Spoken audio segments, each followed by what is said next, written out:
Assalamualaikum warahmatullahi wabarakatuh. Selamat pagi anak-anak. Berjumpa kembali dengan Ustazah. Bagaimana kabarnya hari ini? Semoga selalu dalam keadaan sehat ya. Nah, anak-anak, hari ini kita akan kembali belajar ya. Tetap semangat dan puasanya juga harus semangat ya. Nah, anak-anak, walaupun kita sedang menjalankan ibadah puasa, tapi kita harus tetap rajin belajarnya ya, supaya kita bisa mendapatkan ilmu yang bermanfaat dan tidak ketinggalan materi maupun pelajaran yang amat sangat penting untuk kita ya. Nah, anak-anak, di pertemuan kali ini kita akan belajar tema 8, subtema 1. Nah, untuk tema 8 ini kita sudah menggunakan bu petik 2H ya. Bu petik 2H. Jadi silahkan bisa kalian buka di subtema pertama ya. Muatan pelajarannya bahasa Indonesia. Nah, anak-anak, silahkan simak penjelasan dari Ustazah dari awal sampai selesai ya, jangan sampai ada yang terlewat. Untuk mengawali pembelajaran kita, mari kita buka dengan membaca basmalah terlebih dahulu, supaya pembelajaran kita berjalan dengan lancar dan anak-anak mendapatkan ilmu yang bermanfaat. Bismillahirrahmanirrahim. Baik anak-anak, yang akan kita pelajari di pagi hari ini yaitu tentang penggunaan huruf kapital, penggunaan tanda titik dalam kalimat, dan penggunaan tanda tanya dalam kalimat tanya. Nah, ini sudah pernah kita pelajari bersama ya di tema 7. Jadi ini kita mengulas kembali saja di tema 8. Nah, penggunaan huruf kapital. Ayo ingat kembali aturan penggunaan huruf kapital berikut. Nah, aturan penggunaan huruf kapital. Ini sudah buat tabel ya, seperti di buku kalian. Nah, huruf pertama pada awal kalimat. Tuh contohnya, ayah menggunakan helm saat mengendarai motor. Ya, mana yang menunjukkan huruf kapital? Yang menunjukkan huruf kapital adalah ayah. A-nya ini sebagai huruf pertama di awal kalimat. Jadi ini menggunakan huruf kapital atau huruf besar ya. Nah, yang kedua, huruf pertama nama bulan, hari, dan hari besar atau hari raya. Contohnya, Beni lahir pada bulan Agustus. Nah, ini di awal kalimat ada nama orang ya, jadi pakai huruf besar. Nah, ada juga nama bulan. Nama bulan ini harus menggunakan huruf besar. Agustus, A-nya pakai huruf kapital atau huruf besar ya. Nah, contoh kedua, setiap hari Minggu Ayu berkunjung ke rumah nenek. Nah, ini ada nama hari, jadi harus menggunakan huruf kapital ya.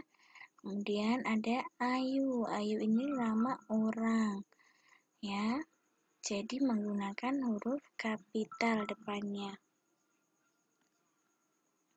Yang ketiga, contohnya sekolah libur pada hari Lebaran. Nah, ini sekolahnya di awal kalimat menggunakan huruf kapital. Nah, hari Lebaran, karena hari Lebaran termasuk hari besar atau hari raya, maka ini menggunakan huruf kapital. Lebaran kan itu menunjukkan hari raya atau hari besar ya.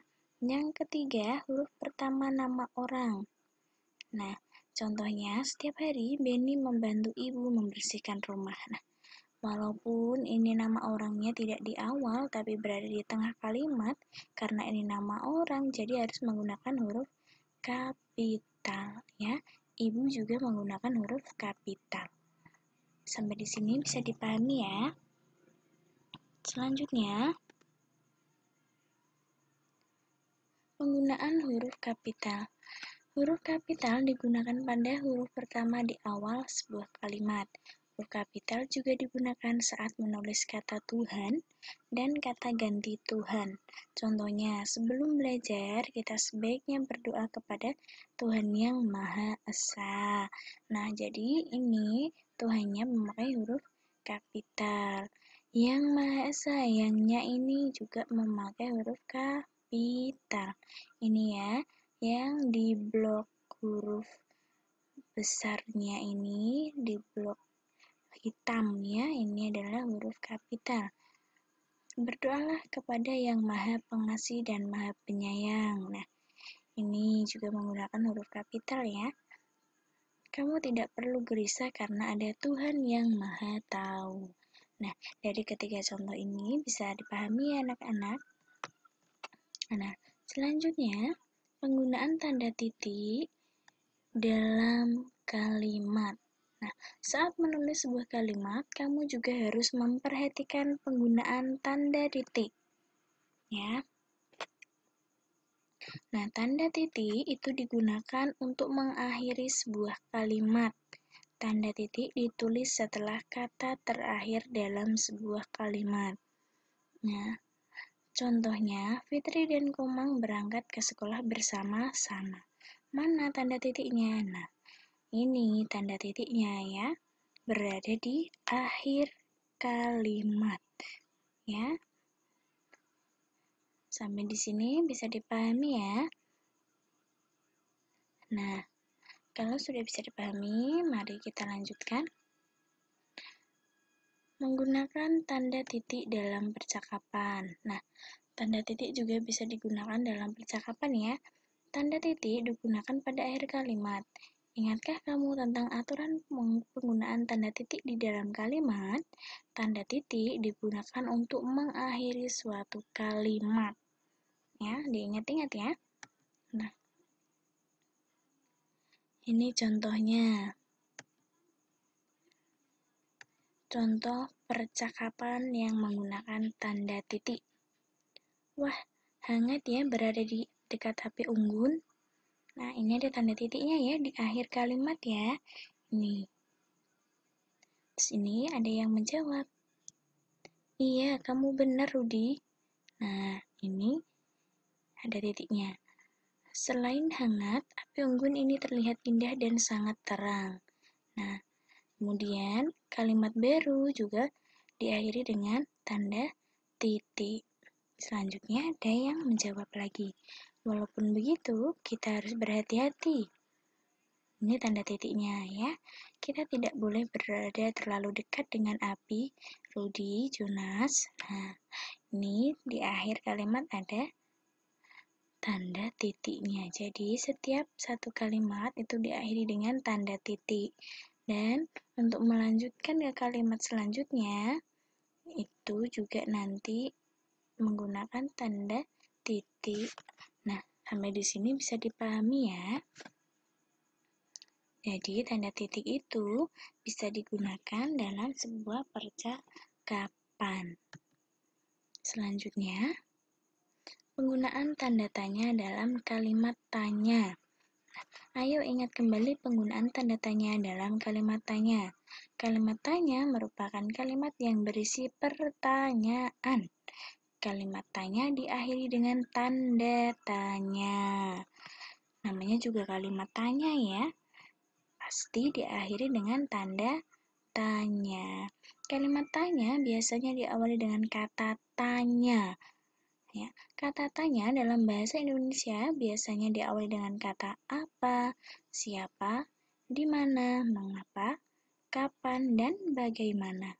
Nah, kamu dapat menyingkatnya menjadi Adik Simba. Nah, dari kata tanya ini, semuanya ini ya, itu bisa disingkat anak-anak menjadi Adik Simba. A itu apa, di itu di mana, ya. K itu kapan, si itu siapa, Mbak itu, ini Mbak itu bagaimana dan M-nya itu mengapa, ya. Jadi dari banyak kata tanya ini bisa disingkat menjadi adik Simba.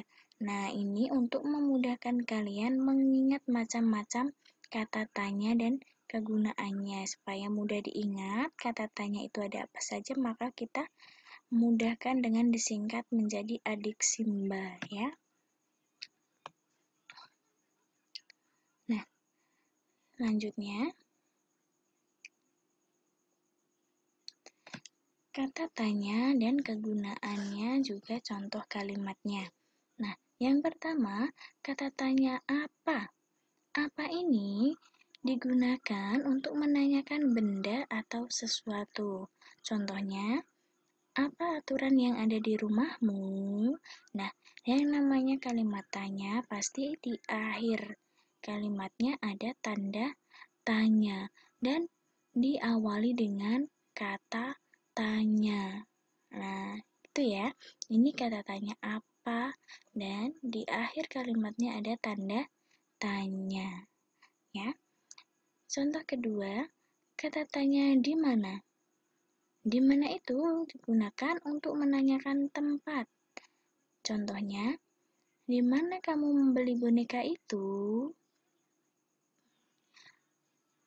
Kata tanya kapan digunakan untuk menanyakan waktu kejadian. Contohnya, kapan ayah pulang dari kantor? Kata tanya siapa digunakan untuk menanyakan orang atau pelaku. Contohnya, siapa yang sedang menyapu halaman? Kata tanya mengapa digunakan untuk menanyakan alasan atau sebab. Contohnya, mengapa kamu datang terlambat? Yang terakhir, kata tanya bagaimana. Itu digunakan untuk menanyakan cara, proses, maupun keadaan. Contohnya, bagaimana cara membuat kue bolu? Nah, ini adalah macam-macam kata tanya beserta kegunaan dan contoh kalimatnya. Sampai di sini bisa dipahami ya. Nah, sampai di sini pembelajaran kita ya anak-anak. Untuk tugas kalian, silahkan kalian kerjakan halaman 8 sampai 9 sebagai latihannya dari nomor 1, 2, 3, 4, dan 5. Hanya 5 soal saja ya. Itu untuk latihan kalian di rumah supaya lebih bisa memahami materi yang sudah Ustazah sampaikan. Sampai di sini dulu ya pertemuan kita. Semoga apa yang kita pelajari hari ini bermanfaat. Dan kurang lebihnya Ustazah mohon maaf. Nah, terima kasih. Selamat belajar, selamat mengerjakan tugas. Tetap semangat dan jangan lupa berdoa juga, tetap jaga kesehatan ya.